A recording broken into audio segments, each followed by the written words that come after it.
Welcome to the Planet Amazon podcast with Adam Schafer, where we explore the world of Amazon and other e-commerce marketplaces. Join us as we delve into the latest strategies and tactics for successful selling on the world's largest online marketplace. Hello, I'm Adam Schafer, and welcome to the Planet Amazon podcast, where we talk about all things Amazon. And I'm very excited today for this episode because we have a person I know for a very long time, an absolute genius. You're going to love him. And he runs one of the most successful brands on Amazon and actually at retail also, and he'll tell you about it. We worked together in the tech industry many years ago, and we didn't stay too in touch. And during the pandemic, we seemed to catch up, and I was shocked when we started talking and comparing notes about our lives that he was actually in the internet business, in the e-commerce business, but in the Amazon business. And we had so many things to talk about from that one connection. And so I wanted to bring him on the show and introduce you to Rob Rich from OWYN. Rob, welcome to the show, and thanks for joining me today. Thanks for having me. Great to see you. Great to see you again. And you know, we have a long history together, but then we had a real kind of big breakup in between. And I was really surprised that we were both somehow from the old industry back in a new industry together. And I was fascinated by your story. So would love you to share it with the audience. And I'm hoping, you know, what comes out of it is, hey, we get to hang out and talk a little bit, but people could pick up some tips and tricks on your success, because Amazon is no easy marketplace to navigate. So, you know, why don't you give us the elevator pitch? Tell us a little about yourself and OWYN.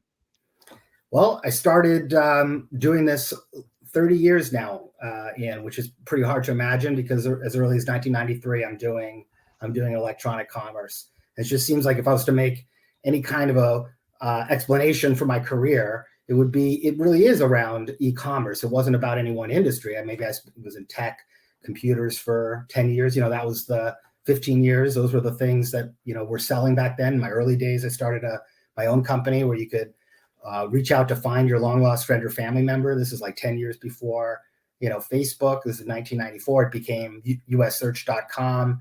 And, you know, here you're trading information as early as 1994. And then when we got to later years, I'm at Dell and ran Dell.com.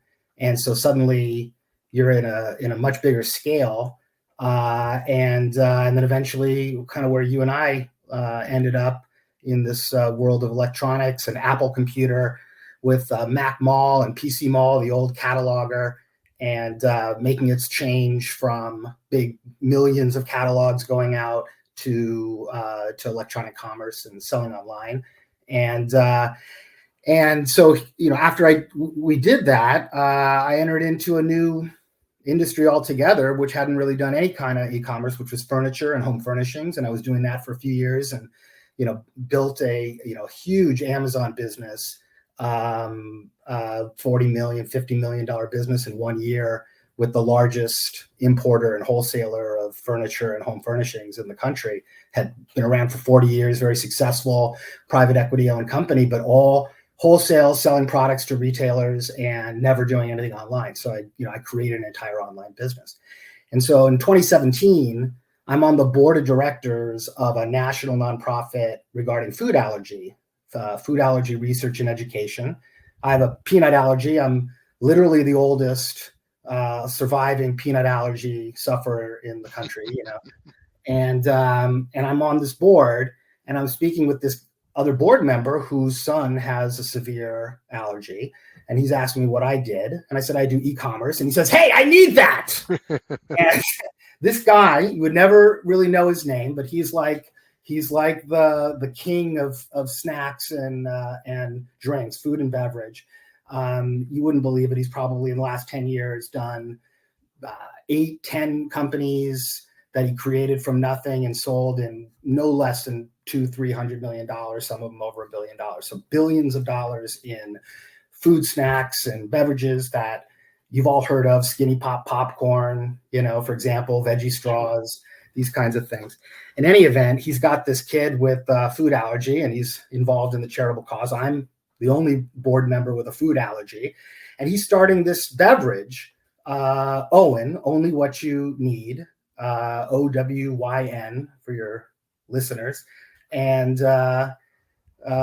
it's intended to provide a protein product, a good, healthy product, in particular for people who have intolerances and allergies. It's free of the top 9 major allergens. It's tested to be free of that. And so there are tons of people who don't want to be on dairy. It's non-dairy, it's vegan, it's plant-based, as they say, very hot. And so we started this at the end of 2017, and I kind of left the furniture business and jumped on this guy's bandwagon because he was trying to get into a new brand, but also didn't know anything about e-commerce and online. And this is my bread and butter, but these guys know retail and they know how to get their product into Walmart, into Kroger and the groceries, but they don't know anything about standing up an e-commerce business. So Rob, you actually, I didn't realize, so you actually launched it from zero on Amazon. Yep. Yeah. Which is really hard to do, Yeah. Right. I mean, that's some of the craziest parts of the whole endeavor, because obviously it took a year or more to get actual retail, get your product into the store. So we had the opportunity here to get product in, start selling right away. We have a website, liveowyn.com, and Amazon. And then, at the very end of 2017, we were off to the races. I'm selling this product.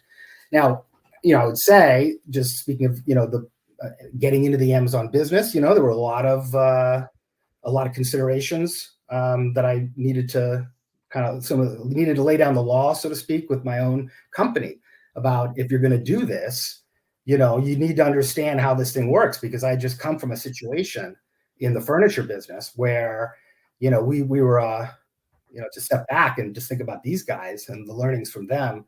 They were a 1P that also had direct fulfillment, but so they were both. Amazon would issue a PO and they would send truckloads and truckloads of product in, but also they would have the ability to do online, but they hadn't done online. And so when I got in there and I started this business, I'm starting this Amazon, business with their products, and they've got 40,000 SKUs, all housed in 1 million square foot warehouse in Chino, California, and 40,000 SKUs. And so I sat there manually. Oh, OWYN has 40,000 SKUs? No, the furniture business. The furniture guys, yeah. Okay. 40,000 SKUs. So I start this thing up, and as I'm doing it, I realize, wait a minute, this whatever piece of home decor is being sold by this other guy, Woodland Imports. Who are they? Oh, well, that's our customer, that's our best customer. I'm like, what do you mean? He's like, yeah, well, we sell to him and then he puts it online. I'm like, well, we're trying to set up our own, Amazon business. Why would you do that? And now you're 1P. So you're giving this guy a 50% discount and he's taking it and he's, making pennies and he's starting this whole business of his own. And now we're competing against our own guy. Yeah. And then Amazon, because it's 1P, they price their own goods and they see the same product, which is us selling it to this guy at 50% less. So what do? They go out, lower the price, they match the price. Then they say, hey, your stuff is too expensive. We're not making enough margin, and the freight's expensive and all that stuff. So, you better give us a better cost. And so, it's a huge problem, not to mention the fact, people didn't quite understand the concept. They're like, well, what does it matter? You're selling it to the guy who's selling it to Amazon. You could do it yourself. I'm like, well, it matters because when you're doing it yourself and you're, vendor central, you're 1P, you're going to have a higher conversion rate. You're going to get all of the benefits of Amazon's marketing machine. So, it's not apples to apples just because it happens to be the same ASIN that you're selling. You're going to lose conversion because if you're 1P and you're the seller and you're the manufacturer and you control, then you're going to be able to maximize that. But otherwise you're going to have a lower conversion with these guys and you're going to lose money. So right away I'm like, you got to get out of this and not sell to these guys and choke them off.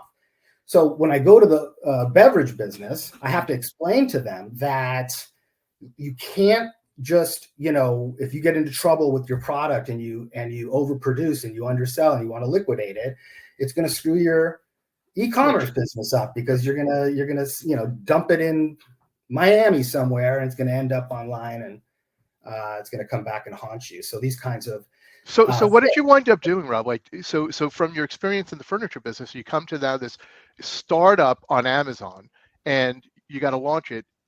Or is it 1P or 3P? What did you do?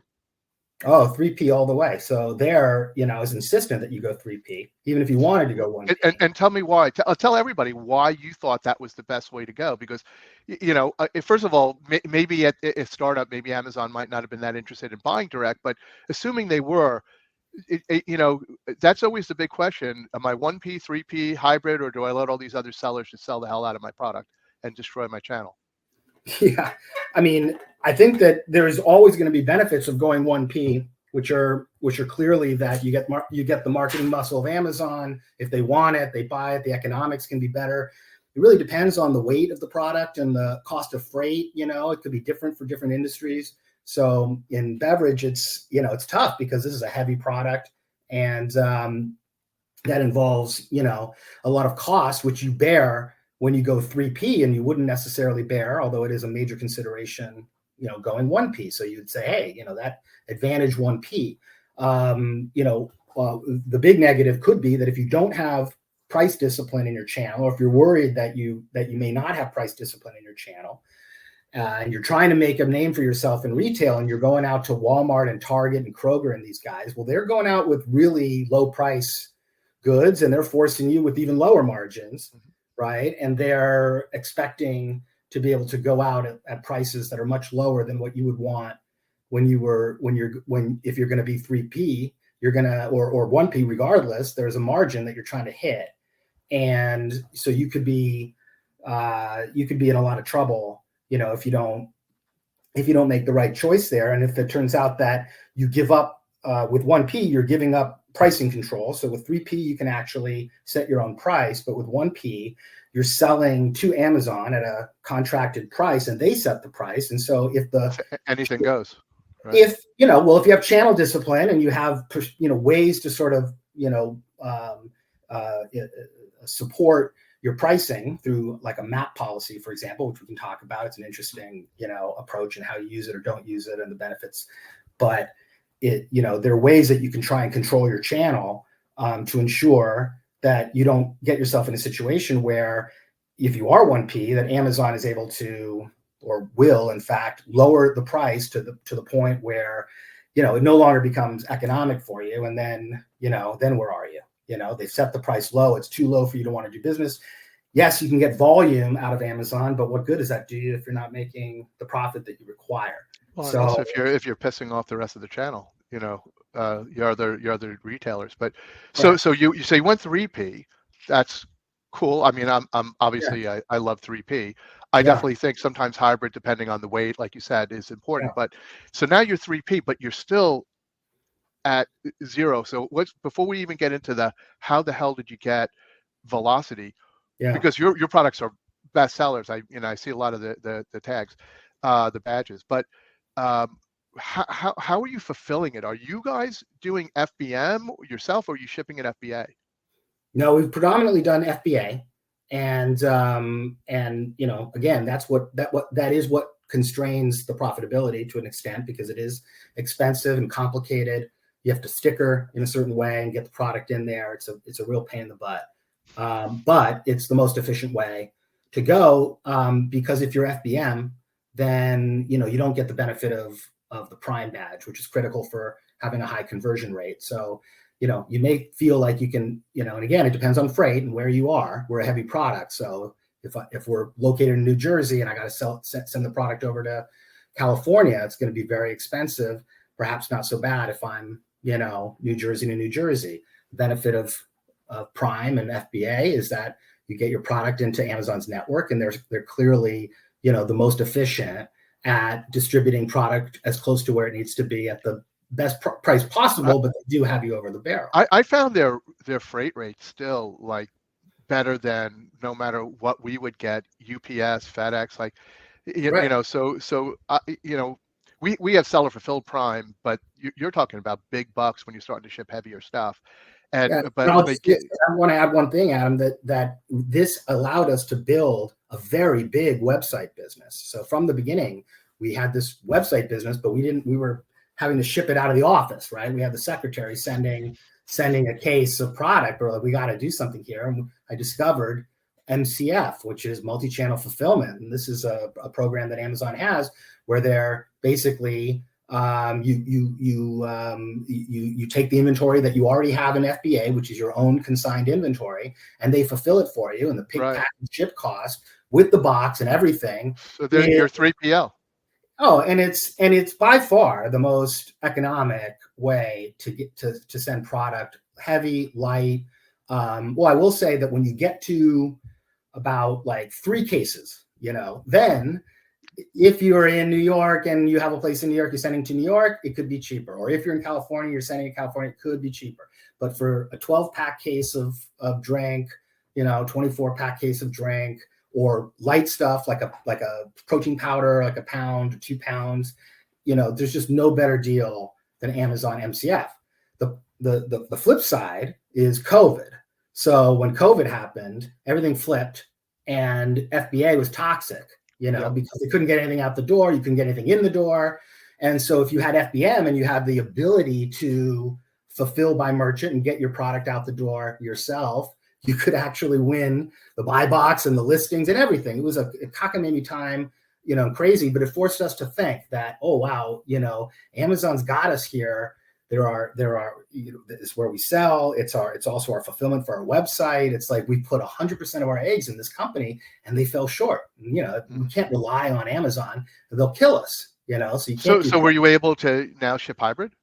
So now we're hybrid. We've got 3PLs. We've got a variety of them, and and I'm glad we did, because the complexity and challenge that has befallen us, I would say, over the last 5 years due to our growth in actually turning product as quickly as we have to in order to get product into FBA is a monumental challenge, and it's very expensive.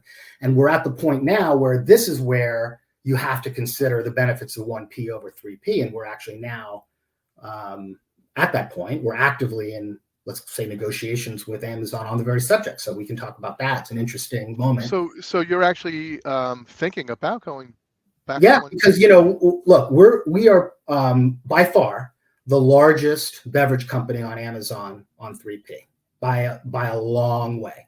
We're we are the fastest growing beverage and protein drink in the country, and on Amazon, our growth has been spectacular. We're still short of the biggest guys who represents big brands that are owned by Nestle and major CPG companies, the people that we hope to sell our company to one day. But we're at that point where we could be in a situation where they may force us to do 1P, and we don't want to be forced. How can they do that? How can they force you? Like, what would they do? Well, because they do it, like we're starting to see it on 3P, something we hadn't seen ever, but in the last couple of years we saw it, where you could lose a listing or the buy box if they're doing a price compare, as if it was 1P. So with 1P, if they do a price compare, they just drop the price and that's it. But in 3P, we're like, how do they do that? How can they do that? Because we can control our price. Well, they got one up on us, which is that they can just make it so that the listing isn't available. That's shocking. So you've had some listings, you've had some buy boxes to press? What's that? Yeah, we've had. Yeah. And so part of it is like, okay, there's a deal going on at Walmart, with my retail guys running a deal, and Amazon's doing a price match, and boom, boom. So thank God my entire portfolio isn't in these other stores, because Amazon will be very aggressive now on 3Ps as well. And so they could, if that was on your main product, they could just shut you down across the way and say, come to 1P, and then the problem's solved. So, look, I don't think that, we're not there yet. If anything, from a resource perspective, they're not touching people that aren't lower than, 30 million. So it's not like the old days where, and it's different in different industries, When I was in furniture, we weren't, even when I was doing 5-10 million, we were doing 1P. We had vendor relationships and stuff like that. But there's no humans on below 30, is what you're saying. I mean, yeah, pretty much, exactly. And so, and ballpark, are you? I mean, I don't know. I didn't talk to you before, but I mean, can you we're ballpark? there. Yeah. So you're at the 30-ish. Yeah, I mean, we're there and growing so fast that, if you just wait a minute, we're well beyond. So that's why I'm saying we're being told by a number of sources that we're the biggest 3P there is, and we can feel it because we're kind of groaning under the operational weight of turning stickers on FBA boxes, which is a monumental task. I mean, we're talking 100,000 cases a month of stickers, and you're dealing with 3PLs, and who does that? And it's just been a really challenging moment with labor, and who are the 3PLs out there who do this? Not many, right? And so, because when we did it in furniture and other businesses, you do it yourself. When at Mac Mall and all the stuff that we did it ourselves. We had our own warehouses and everything like that. As a startup, clearly that's where we need to be. I told my guys on the first month in 2017, when I did the math and you saw the P&L from a 3P, the whole bit, FBA, you're like, yeah, no, this isn't going to work.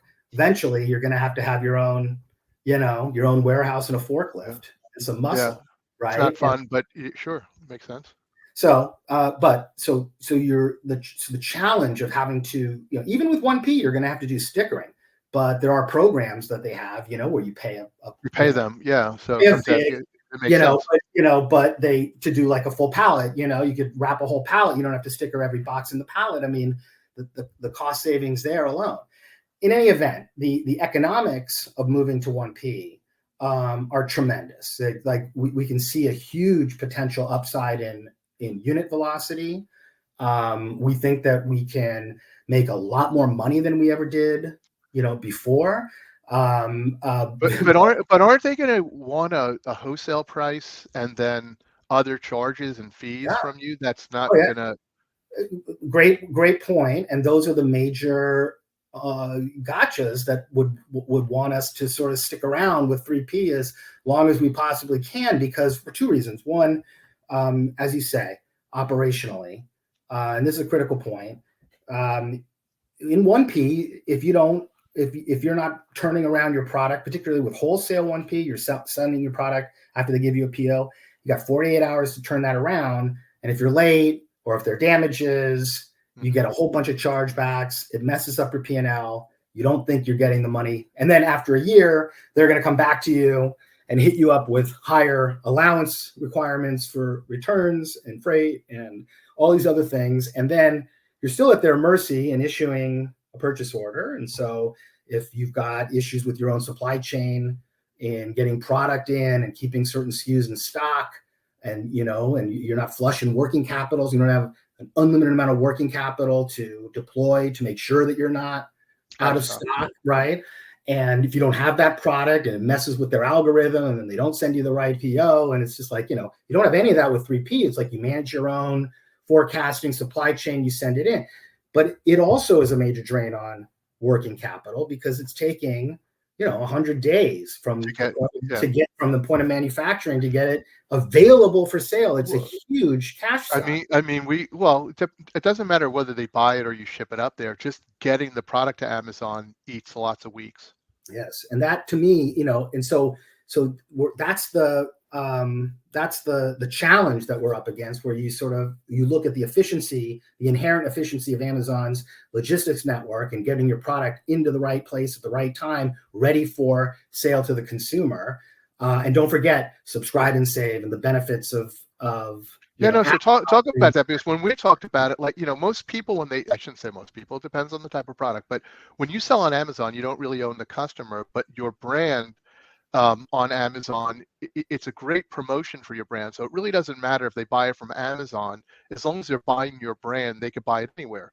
I mean, so Amazon has a huge halo effect for you, doesn't it?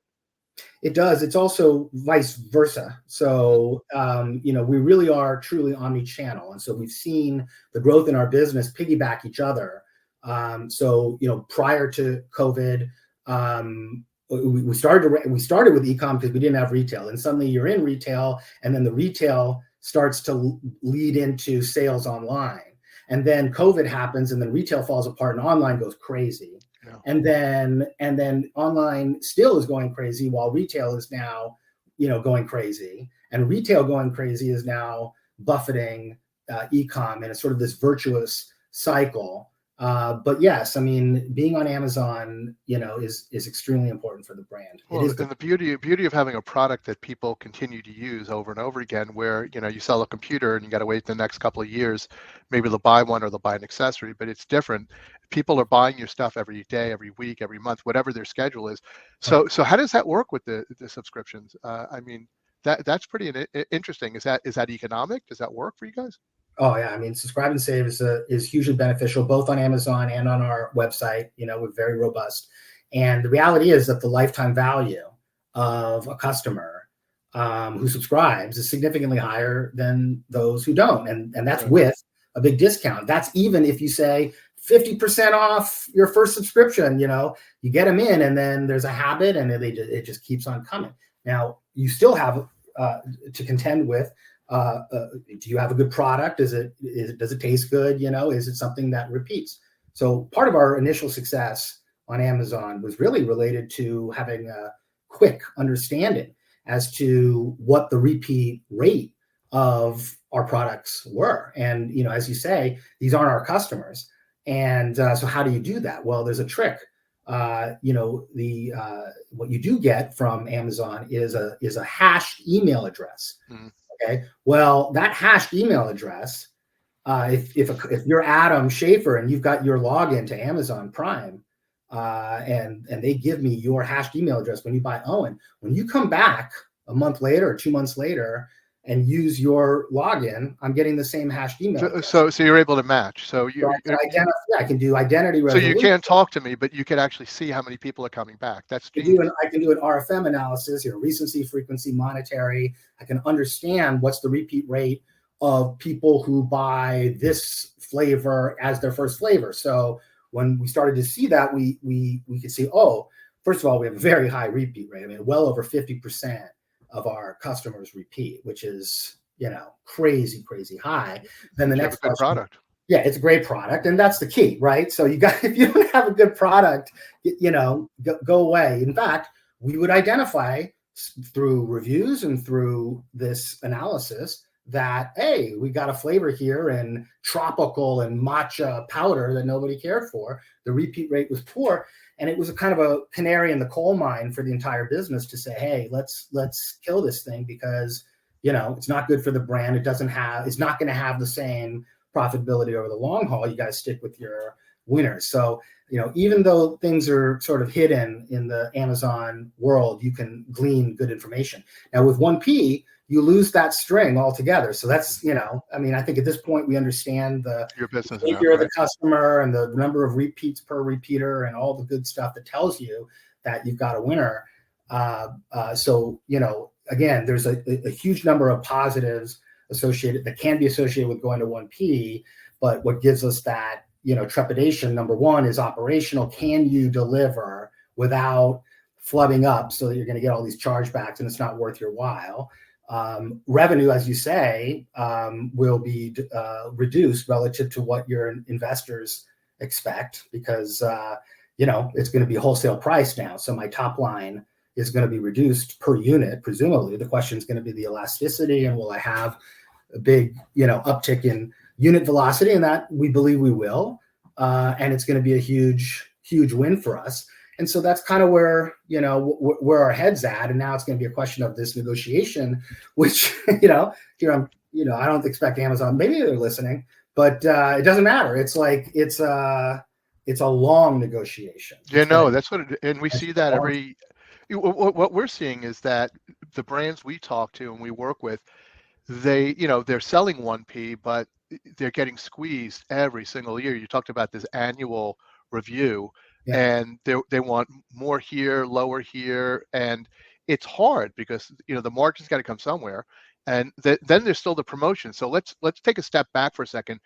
You started at zero, so what was your strategy? How did you go about getting the sales and reviews, did you spend a lot of money on promotion and advertising or not? What was your thought process?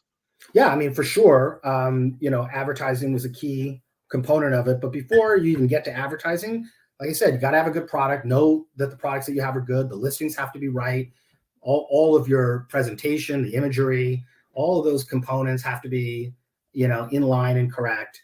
And then, not promotions like lightning deals and stuff like that. We didn't do, in the beginning, anything like that. It was more about steady AMS, not even getting to any of the display advertising in the early days at all, and just focusing on bread and butter. And then with regard to reviews, a very critical component. And interesting little story too. It's not the first time I've seen it, but like in the very early days, of course, your goal is you got to get reviews.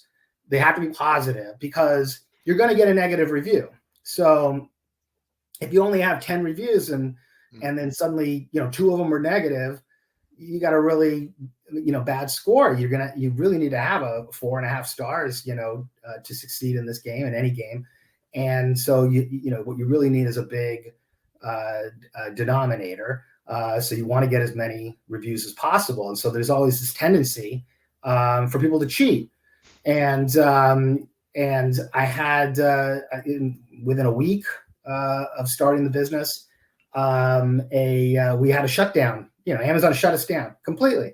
They said for violating the reviews, policy, blah blah blah. Well, it must have been that somebody within the network of liveown.com, some idiot, who decided to leave a positive review for ourselves. Oh, so one of your own guys maybe did. Yeah, one of our own guys in the network, and it's like, and they tracked it back to the IP or something instantly, right? And they shut the thing down. I'm like, and I've actually seen this before, so this isn't the first time I've seen it. And of course, you can get it turned around, and we did. But I had to emphasize to the whole company, don't be idiots. Right. So you can't cheat.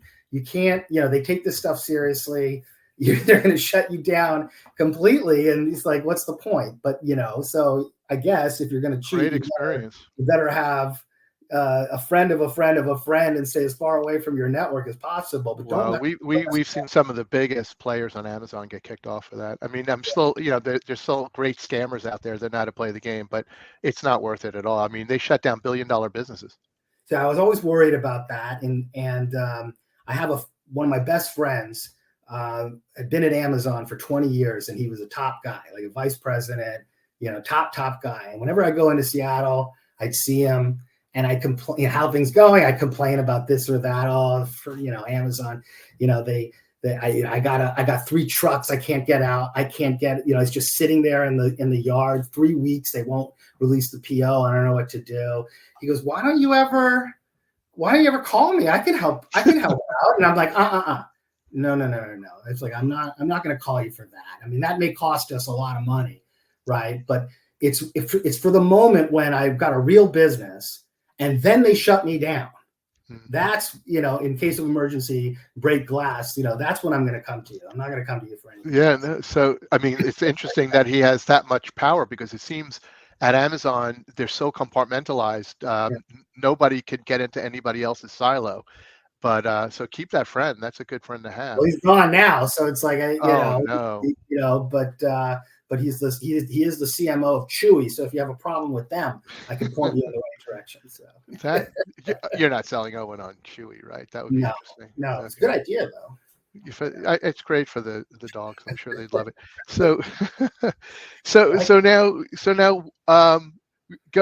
let's stay with the advertising. So you were just buying basically keywords, and investing, but what percent of sales at the beginning? Were you spending 100% of sales to try and boost your velocity, or what's your formula?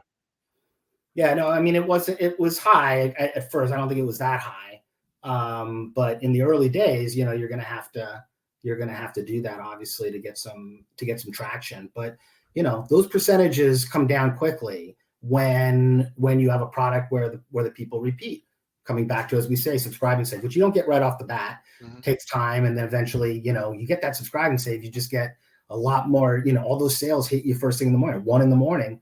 You already got half your business done, for the rest of the day. So the advertising And then with the repeat rate, even without subscribing, because it's just a heavy repeat kind of a business, it's a consumable business, it's a lifestyle.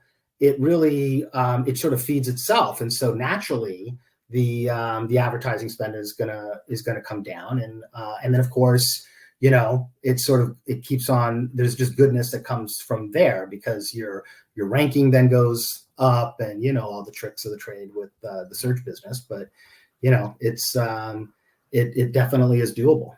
Definitely. And were you doing the advertising and the content, or were you farming it out to agencies or something like that? Did both, and we have done both, and we've gone back and forth depending on, resource availability or, whether we like the person in-house, maybe we didn't like the person in-house that was doing it. Oh, these guys can do it. They're better over there. Oh, this guy's a fraud. And there's a lot of them, it's a tough business, right? I mean, I don't want to begrudge anybody trying to get into the business, but, there are a lot of people out there that are hucksters and don't really know what they're doing. So generally we try and keep things in-house, but over the last number of years, recently, we're starting to explore, really well-regarded people in the industry who can do this stuff, very specialized in the advertising. We've even gone to the machine stuff, some of those systems that kind of do auto bidding and everything like that. They're not that much different than people. So, if you got the right, the right algorithm to put in there. Have you been adding new ASINs?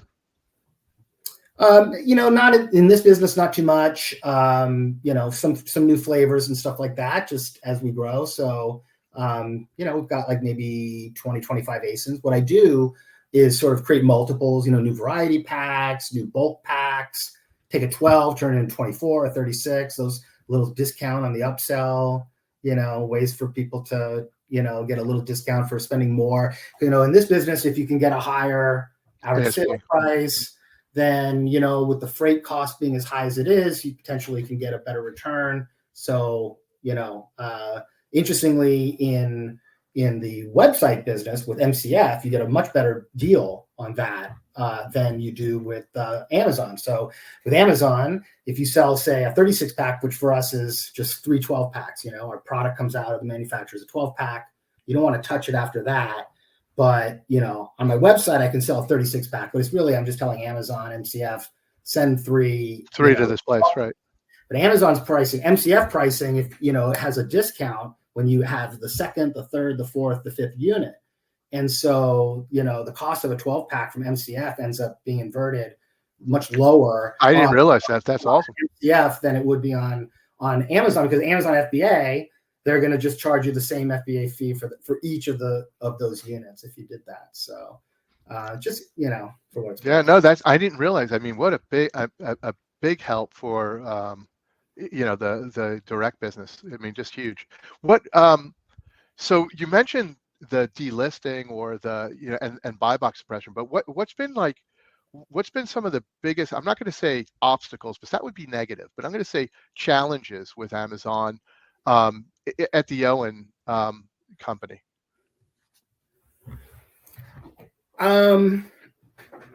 Yeah, I mean, I think the biggest challenge is I was alluding to, just being as the size we are, the volume and the complexity of getting that much product into Amazon, like efficiently, to reduce the days on hand is a critical factor, because it's killing us, it's choking us in terms of our working capital. I mean, it's absolutely killing us. And I would imagine anybody of any size trying to go through this process is doing the same thing. Like, in an ideal world, I want to see my product coming out of the manufacturer. We produce it, it gets on a truck.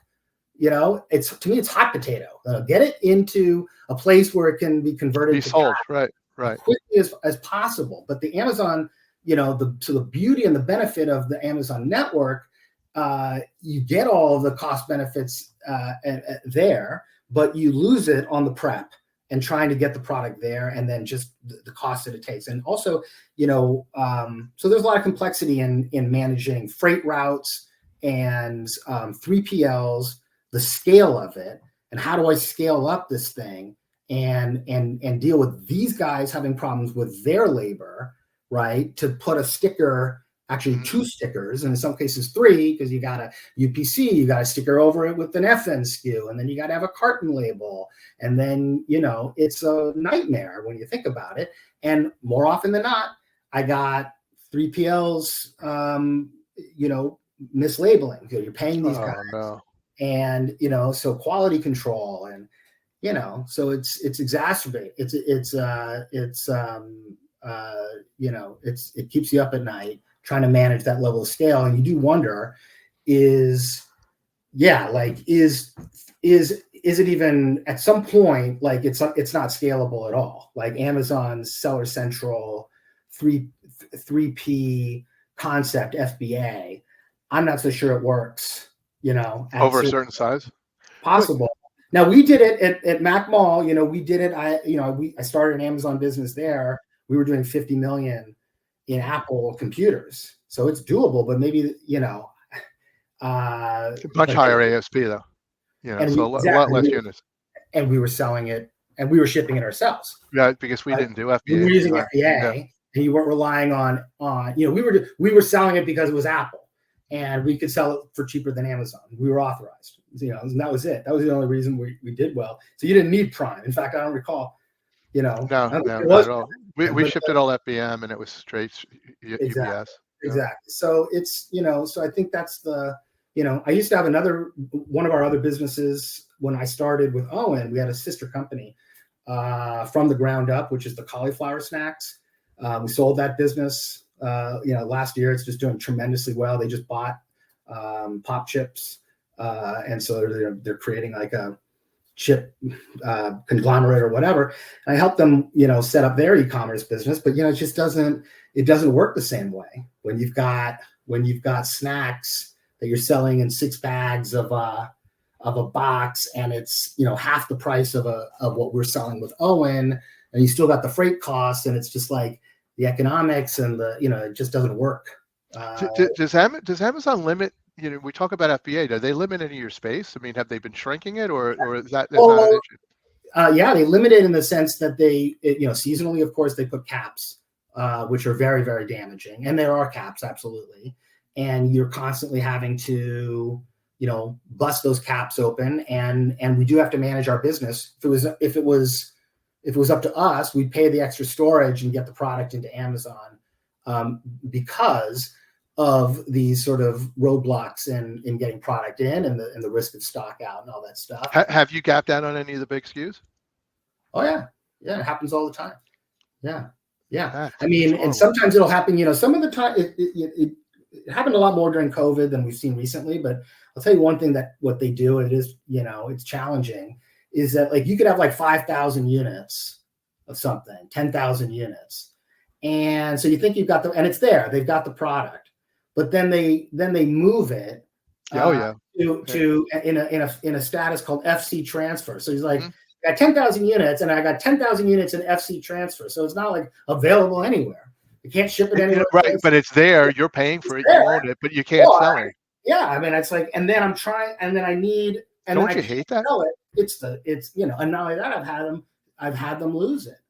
5,000 units. Is okay, that's it. And I'm like, well, wait a minute, what happened? So it's you're playing with fire. When you talk about doing business with Amazon, it is something new every day, and you just I think the lesson is that your own creativity, your perseverance is required here, because you're never going to see the same. Well, I'm not going to say that. You will say the same things again, but the variety of challenges that can hit you, have to keep you on your toes at all times.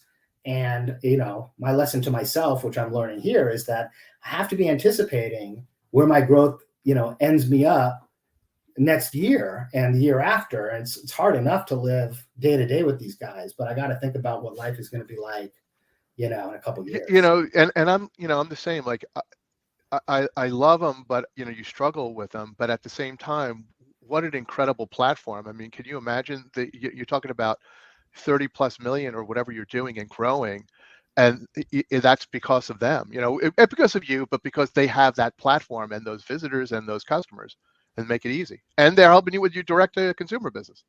So it's like you love them and you hate them, right? It's like, you know, I don't want to disparage them because they are the guys we live off of. Without them, we don't have the platform. But you got to learn how to play the game, and you have to learn how to navigate this business. It's not easy. I would never bite the hands that, I mean, I would, but that, you know, but we love them because we're making a career out of it, and a good one too. I mean, this is real business, and you know, I guess in the olden days it is a different approach. You know, it's selling to Walmart, you know, sending out catalogs. We did all that, but this is the Well, new way. and selling to Walmart and the big box guys has its own challenges too. I mean, they would fine you, and they would have all kinds of issues. Then they'd return it all. You That's know, right. so you know, different, similar situation that you're in now, just a little bit different. And so, do you think you could? I mean, that was, you said what year? 2017. Like, can you think you could do it again with another brand from zero? Oh yeah. Is it more difficult? I mean, oh, you mean where we are today than where we were in 2017? No, but can you start a new brand today like you did OWYN in 2017 and have it flourish? Oh yeah, for sure, absolutely, and I intend to. Yeah, Okay, yeah. that's encouraging for everybody. I mean, so that to me is, because you hear, oh, it's too crowded, there's not enough space, it's so competitive, but you think you could always carve out a niche and, you know, do something great on Amazon. It's never too late. As we were saying, Amazon is a terrific tool. It's a great network. It's the biggest marketplace in the world. It's the global agora. It's where people come to shop, to research, to do their business. So if you're not there, you know, you're not there. But it doesn't make up for the fact that, you know, people are there to buy a quality product, you know, and if you don't have it, you don't have the repeat, you don't have the right price, and you don't have the right operational approach to getting the product to Amazon so that they can get it to you, doesn't mean you're going to succeed, right? So the real value, what made this job easy for me was when, you know, at the very beginning, we knew that if you give this product to kids and hey, put this on your cereal, do you like it? And they did. We're like, all right, well, you know, Yeah, you got to. Sound good? Does it taste good? Yeah. If, you know, just because you got a great idea, just because, you know, doesn't mean that even if it does sell, are people going to buy it again? You know, what's the price or what's the economics of it? So to really make all of these pieces work in harmony to be a knockout, it really stems from the original idea, which is, you know, we actually have something which we didn't really talk about much, but is a novel, you know, approach to health and nutrition and in the world, you know, plant-based proteins and free of the top allergens, people who are dairy sensitive, gluten-free, free of soy, free of all that, because everybody's got something. Everybody that you know is, you know, needs either to have something or to have less of something. And our product is made with good, what we say are pronounceable ingredients. It's not made of a bunch of junk, unlike what, you know, are the big boys in the market. And that's why we're growing so fast. And it's, you know, it's really taken the market by storm. And so it's not Amazon that did that. Yeah, right? no, I mean, I agree. Super important. You know, Yeah. you're using their platform, but you have a great product. And after we spoke, I mean, I didn't know about the product because I wasn't focused on it. And I went to one of the big grocers and I bought one, and it was great. You know, I'm not allowed to buy from Amazon anymore. My credit card's been cut off, so my wife doesn't let me do that. But so I went to the Publix locally and picked one up. Yeah. So so as we get to the end, because we could talk forever. I mean, I could talk to you forever about this stuff. But what words of wisdom? You talked about yourself, but what would you impart to listeners that are either brands existing or just starting out? You know, if not to put you on the spot, but you know, what's good advice here for the team?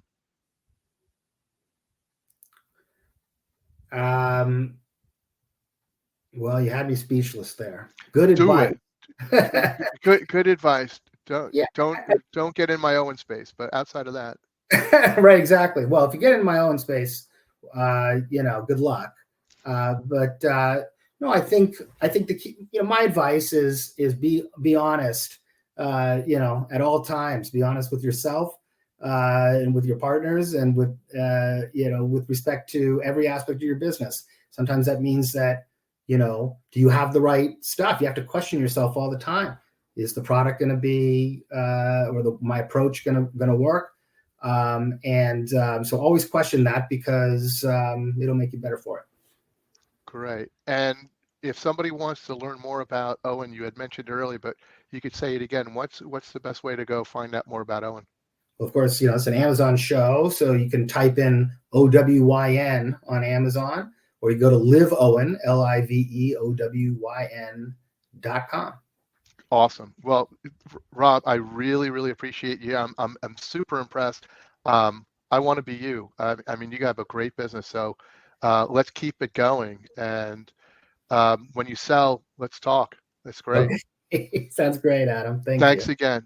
All right.